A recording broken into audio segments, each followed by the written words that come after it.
নমস্কার, পিবিএস ডায়েরিতে আপনাদের সবাইকে স্বাগত জানাই।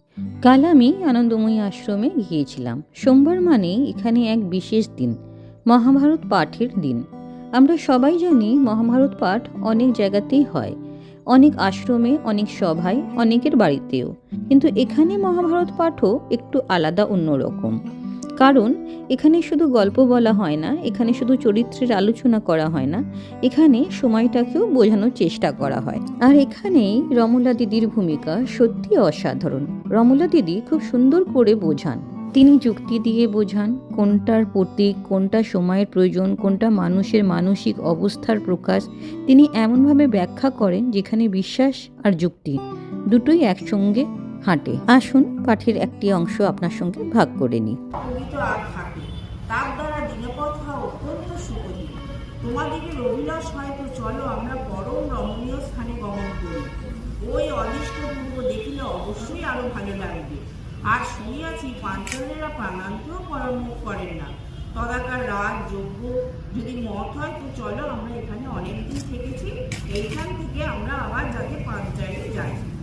অনন্তর কুন্তী পঞ্চপুত্র সমপরিবারে ব্রাহ্মণদের সাদর সম্ভাষণ করিয়া ধ্রুপদ রাজ্যে যাত্রা করলেন।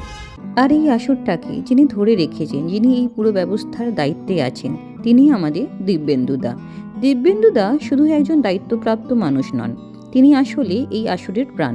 তার তত্ত্বাবধানে এই আসন চলছে।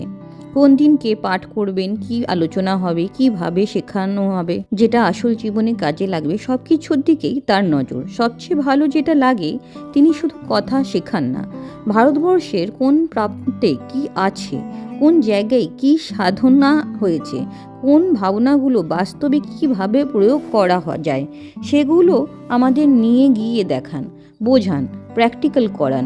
এই জন্যই এই আসরটা আলাদা।